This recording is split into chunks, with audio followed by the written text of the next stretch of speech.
ang GMA Regional TV, One Mindanao. Aniya na ang mga dagkong balita karong adlaw sa One Mindanao.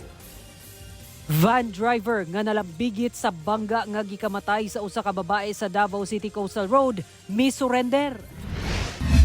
Babaeng driver nakuhaan og video nga nagpakita og pusil samtang nagmaneho og sakyanan sa Cagayan de Oro City. Duha, samdan human na bangga ang gisakyang motor sa multicab sa Hasaan Misamis Oriental. Panagbangga nakuhaan sa CCTV. Usa ka lalaki, samdan human na pusilan dihang misangpot sa rambol ang pagsugat sa bagong tuig sa Maguindanao del Sur. Rollback sa presyo sa mga produktong petrolyo, posibleng ipatuman sa unang Martes karong tuiga. Pila kaha? Kini ang GMA Regional TV, One Mindanao. Mayong hapon Mindanao, ako si Sara Hilomen Velasco.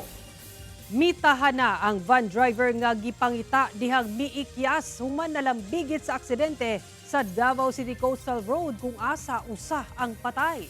Ang detalye sa report ni John D. Esteban. Mitahan sa otoridad ang driver sa van nga nalambigit sa bangga sa Davao City Coastal Road nitong Martes, December 30, 2025, nga gikamatay sa babaeng angkas sa motorsiklo. Balhog karon ang van driver sa custodial facility sa Traffic Enforcement Unit o TEU sa Davao City Police Office. Apan, sa pagiginabi sa GMA Regional TV 1 Mindanao kay Police Lieutenant Colonel Christian Garcia, ang chief sa TEU, ay pamisurrender ang driver matud pa nakuha na sa kapulisan ang plate number sa van sa tabang sa kuha sa dashcam. Sa kahadlok ni Junel, tungod sa iyang mga pasahero daw, according to him, iya unang gihatod ang iyang mga pasahero dito sa Midsayap, ning diretso siya. Ning surrender man siya pagka December 31. Wala na may hatag o pahayag ang van driver. Apan, sumala sa iyahang saysay sa kapulisan, nagsunod sa iyaha ang motor nga gimanihuan sa bana sa namatay. Dihang kalit na bundol ang motor sa likod sa van. According to him, napaong ang makina, ang van sa makina, nahunong. Paghunong, nagsunod ang motor nga gidrive ni Sabana, nabangga sa kining iyang likod. Pagkabangga sa likod, nalagpot si Julie. That's the time nga ning agi pod ang bus. Ang bus, sir, nasa opposite lane. Yes, opposite lane. Ang biktima, nalabay, dayon nalatayan sa Davao City Bus, nga misubay sa Picas Lane. Hinungdan sa iyang hinanaling kamatayon.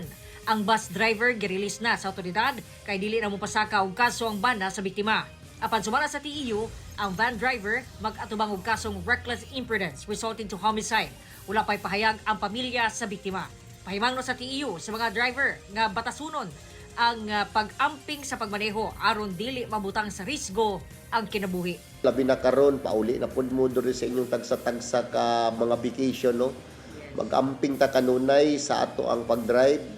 Check ninyo ang inyong yung mga battery, ang inyong sakyanan, inyong mga ligid, ang tanan ninyo. Ang labi na ang importante ang brake, ang makina, kay para makaiwas ta sa disgrasya.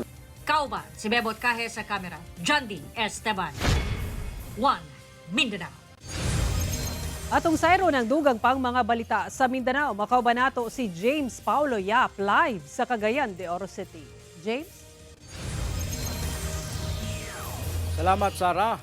Ginapangita na sa kapulisan ang babaeng driver nga nagpagawas og pusil samtang nagmaneho og sakyanan nga dili iya sa Cagayan de Oro City. Samtang giisyuhan na sa LTO Region 10 og show cause order ang tag-iyas sa maong sakyanan aron ipaatubang kanila ang maong babaeng driver.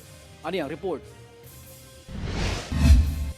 Viral karon kining usa ka litrato nga mikatag sa social media diin adunay usa ka babaeng driver sa pickup truck nga nagpagula og usa ka pistola samtang nagmaneho kini sa iyang sakyanan sa dalang Captain Vicente Roa, corner Hay Street sa Cagayan de Oro City niadtong December 29. Naipit matud pa sa traffic ang maong motorista. Dili pa maklaro kung nalambigit ba ang maong driver sa usa ka road rage.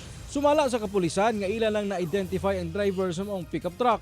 Usually daw, yung pinapakita ko nga to gadala daw siya toy gun kay lagi na siya pangkadlok sa mga beggars tungod kay nabiktima na siya. Sa kabahin sa Land Transportation Office Region 10, nailanasab nila ang tag-iya sa maong sakyanan, pinaagi sa plaka ni ini. Na-serve na sab ang show cause order sa mismong tag-iya ni ini kaysa gikabutyag dili matud pa residente sa Cagayan de Oro City. Yung sa driver, we required the vehicle owner to produce a driver on January 5 during the investigation sa na-inisyong show cause order.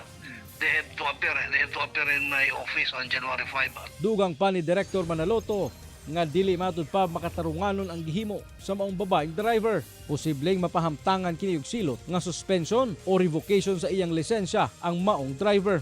Hindi ka dapat maglabas ng baril. Anong gusto mo ipakita? Manakot ka? Alam niyo po, ang aming State Secretary, Mark Asset Lacanilaw, ngay pag-road rage, pag-road rage, usually revocation agad ang penalty niyan eh. Nanawagan sab karon ng LTO 10 sa nakabikil sa mga driver sa dalan nga makigkoordinar sa ilang opisina alang sa dugang sumbong ay pasaka batok sa mga driver. Nag-request sa sab ang PNP og firearm verification sa Regional Civil Security Unit aron masayran kung tinuod ba ang maong armas. Ato nang gipaabot ang mga resulta ni inyo. Ang mao nga sakyanan pod naka-alarm na kini. Tagaan pod ang owner ni ini og suspension order nga 90 days. Ako si James Paulo Yap, 1 Mindanao. Unang adlaw sa tuig 2026 apan ulahing adlaw na sabdi ay kini dinhi sa kalibutan. Sa usa ka 6 anyos nga batang babae sa Davao City, human siya nalumos sa giliguang sapa sa syudad. Ani report ni Argil Relator.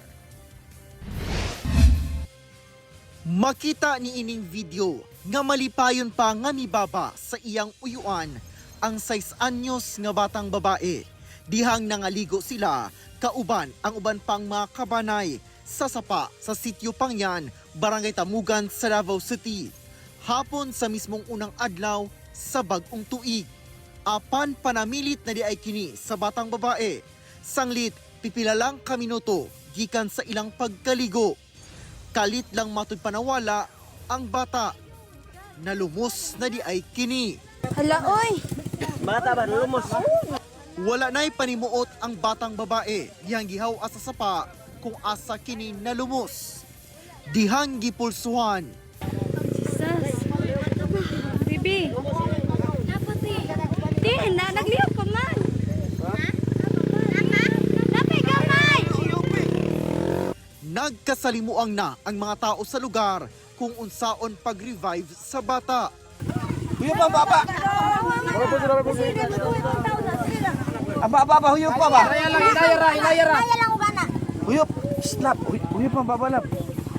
Saysay sa inahan, mihangyo matud pa kanila ang bata nga mukuyog sa iyang iyaan nga maligo sa sapa. Unang higayon matud pa kini sa maong bata nga mukuyog aron maligo sa maong sapa. Pagpadung na daw nila uli, kalit lang daw nawala ang bata. Pagkawala sa bata, pangita din nila. Ya, muto pagka nakita na nila, dili man dugay kay nga nawala. Kadiyot rajud kayo, nakita nila. Ya, wala nang bata ka nang lumoy na, ano ba? Diri gikan ang bata na lumos, naanod siya dito sa ubos. Dito siya nakitaan sa tulo ka bata, mao ni sila og. Gidala pa pauli ang bata sa ila sa barangay Megkawayan. Pero napa siya heartbeat pag abot sa mong balay. Abot sa balay, gitabang pa namo, pagtabang namo, kay nibalik man murag ning kusog-kusog ang heartbeat. Gidagan pa doon sa Rubilio, dire wala siya kabot sa Rubilio. Wala nakabot. Sakit kayo eh. Way sama sa kasakit. Kung saan pa man, kung ibasol na mo ang tanan, dili naman siya mabalik. Sakit kayo, di pa yung madawat. Ay kalit kayo kita boss kong bata ba? Una ang hitabo, ang maong bata, daw doon na mga panamilit sa iyang mga ginikanan.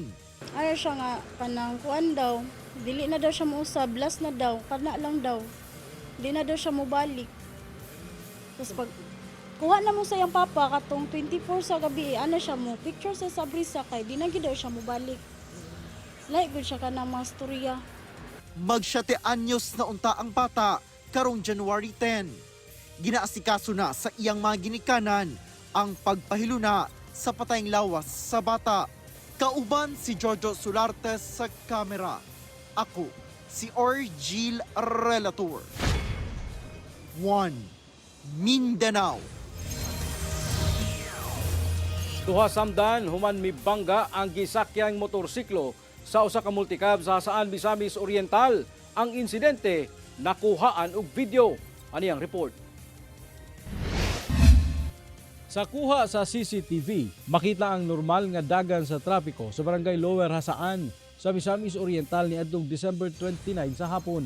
Makita kining puti nga multicab nga adunay kargang mga galon sa tubig nga miliko sa dalan. Pagkataod-taod, makita sab ang usa ka motor nga naghaguros nga adunay angkas nga kalit mibangga sa maong multicab. Sa kakusog sa impact, makita pa nga miuntol ang duha ka mga sakay sa motor. Sumala sa Hasaan Police, gimanihuan sa usa ka 21 anyos nga lalaki ang motor nga adunay angkas nga 12 anyos nga batang lalaki. Paingon daw nga magkuha og bugas ang duha ka mga biktima. Alang sa ilang simbahan, diyang nahitabo ang insidente. Hinoon, mga minor injuries lang ang naangkon sa duha kasakay sa motor ug nakagawas na kini sa ospital. Doon na nasabmatod pa'y panagsabot ang tagiya sa motorsiklo ug ang tagiya sa nabanggaan nga multicab. Ginakuhaan pa sila og pahayag. Ako si James Paulo Yap, 1 Mindanao. 5 ka individual ang nadakpan sa paglapas sa firecracker ban sa Davao City. Samtang kapin 6,000 ka pabuto ang nakumpiska sa kapulisan aton sa pagsaulog sa holiday season sa syudad. Ani ang report ni John D. Esteban. Usa ka menor de edad 16 anyos nga lalaki ang miangkon nga mao'y nagsindi sa pabuto sa Davao City nga nakuhaan og video sa pagsugat sa bagong tuig, January 1, 2026. Hinuon mi-surrender dayon siya sa police station hasta ang babae nga tag-iya sa pabuto mitahan sa nakuha sa otoridad ang gigamit nga pabuto. Ana sa kustudiya sa Women and Children's Protection Desk ang minor de edad alang sa tukmang disposisyon. Samtang ang tag-iya sa pabuto manubag sa paglapas sa firecracker ban o City Ordinance 060-20. Pahibang sa otoridad, subay sa mga ordinansa, bawal ang pagkama, pagpamaligya, pagdistribute, pagpabuto, bisan ang pag-store o pagkupot o pabuto. Bawal. Accordingly sa kay Ma'am Althea, Ma'am, kaning fireworks nga ni Ma'am, dili ni siya intended jud sa karong New Year. Balig, hinatag niya sa iyang client, not coming from Davao region. Then, gitaguan niya ni Ma'am sa iyang storage room. Then, according sa iya, nakita na lang niya nagisindihan na dito sa ilang compound. Nasakwit sabdila ang managlahing klase sa firecrackers samtang nagpatrolya sa public market. Apan nakasibat na ang nanag-iya ni dihang nakabantay nga dunay pulis. Nakuha sab sa kapulisan ang 14 kalantaka sa Barangay Leon Garcia, Davao City. Sa tala, sa Davao City Police Office, as of 8 a.m. sa January 22 iga, 5 na ang naresto sa paglapas sa firecracker ban sa syudad. Anaas sa 6,114 ang nakumpiskang firecrackers o improvised device. Kauban, si Bebot Kahe sa kamera, John D. Esteban, 1 Mindanao. TV ang GMA Regional TV, 1 Mindanao. Good news alang sa mga motorista kay gilauman ang rollback sa presyo sa mga produktong petrolyo sa unang Martes karong tuiga sunod semana. Sumala sa Oil Industry Management Bureau sa Department of Energy base sa trading sa ulahing 3 ka adlaw ni atong 2025, posibleng moubos og 50 centavos kada litro ang presyo sa gasolina, 15 centavos sa kada litro sa diesel ug 20 centavos sa kada litro sa kerosene.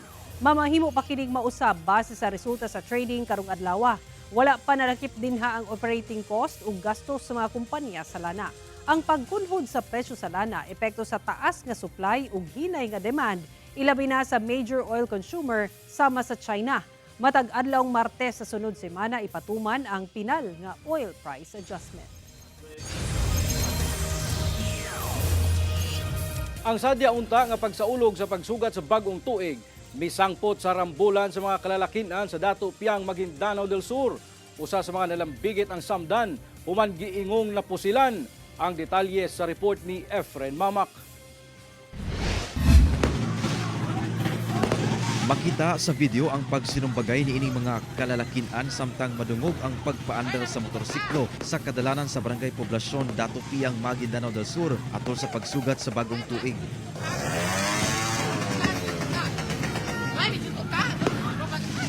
Sa laing video, makita ang pagduol ni ining usa ka lalaki nga nakaitom og t-shirt nga buot moawang sa duha ka mga lalaki nga nakaputi og t-shirt nga nagsinumbagay sab apan taod-taod.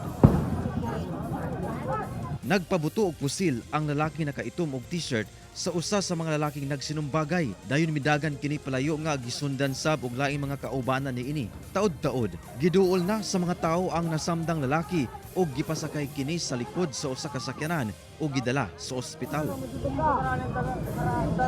May isang lalaki doon na binaril. Hindi naman po siya namatay. Agad na din po naman po siya naisugod po sa malapit na pagamutan. Matod sa uploader, doon na matudpay nagsaba-saba niya itong tungura pinaagi sa pagpaandar sa mga motorsiklo diyang nahitabo ang insidente. So kadalasan po kasi sa amin mga Muslim, hindi po uso sa amin ng New Year o pag-celebrate ng bagong taon. Ngayon po kasi pag bagong taon po sa amin, ang madalas po na ginagawa po ng kabataan sa amin o mga kalalakihan, pagbubombahan po ng motor.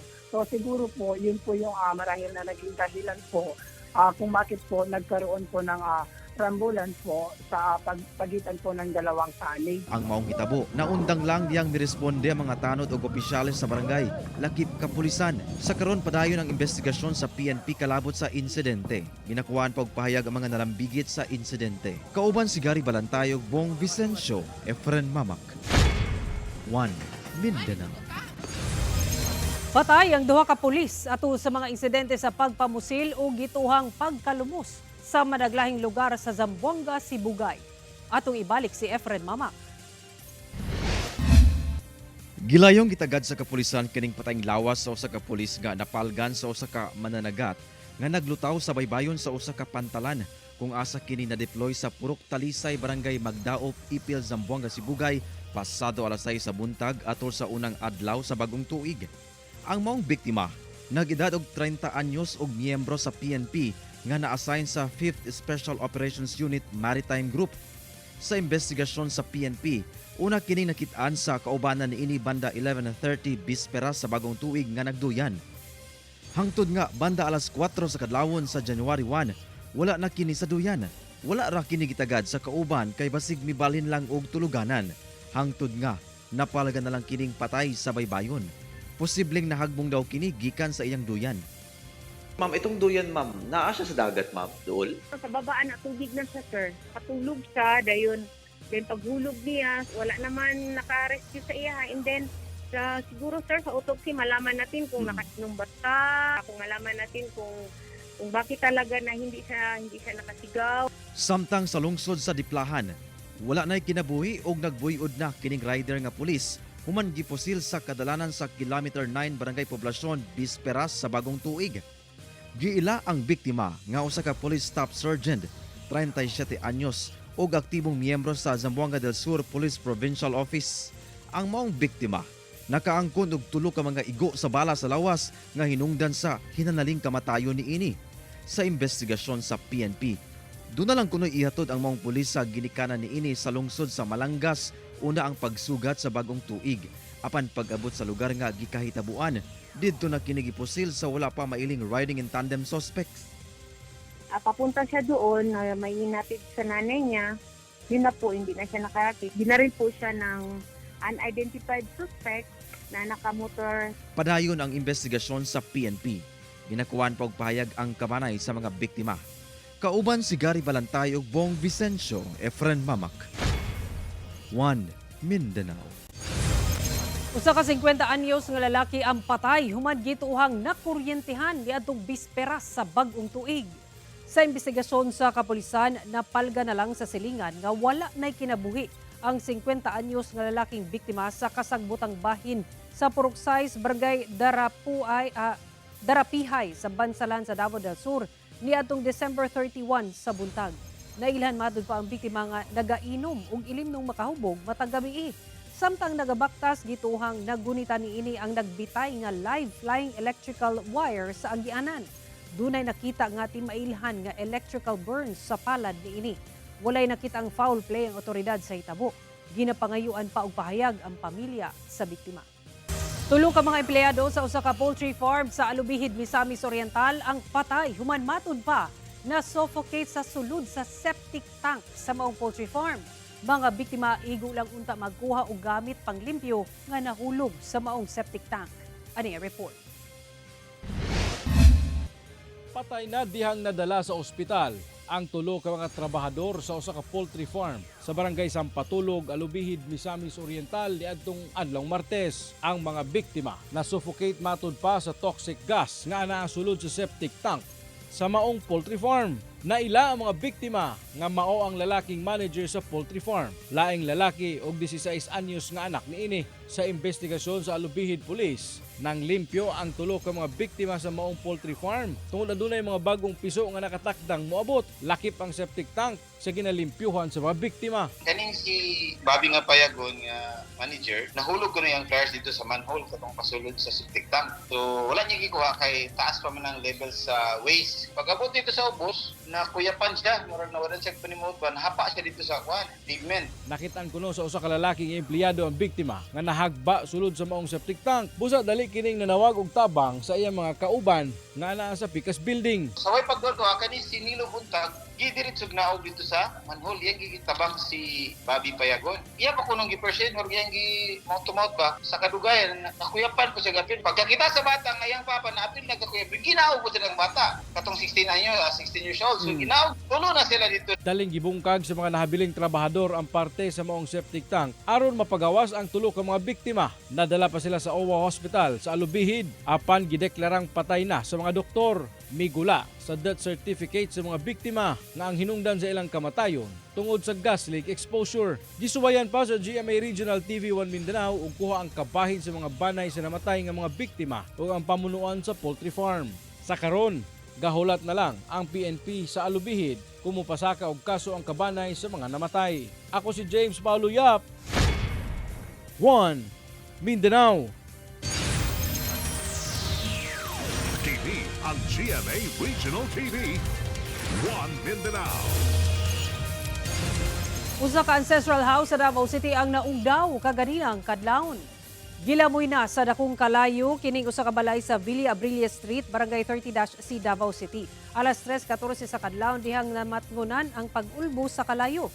Gilayong gipasiritan og tubig sa mga miresponding bumbero ang kalayo. Gideklarang fire out pagka alas 5 sa buntag kaganina. Sa inisyal nga investigasyon, faulty or old electrical wiring ang ginalantaw nga hinungdan sa pag-ulbo sa sunog. Sa pagkiginabi sa GMA Super Radio Davao, sumala sa mga tag-iya sa balay. Sagad sa mga nasunog, kabdangan sa balay mga Antigona. Padayon pang ginasuta ang danyo sa mga sunog. Wala hinoy nasamdan sa hitabo. Napatay sa kapulisan ang usa sa mga sospek nga mismong nag-itsa og granada nga gikasamad sa 22 ka tawo samtang nagsaulog sa pagsugat sa bagong tuig sa Matalam, Cotabato. Ani ang report ni Efren Mamak.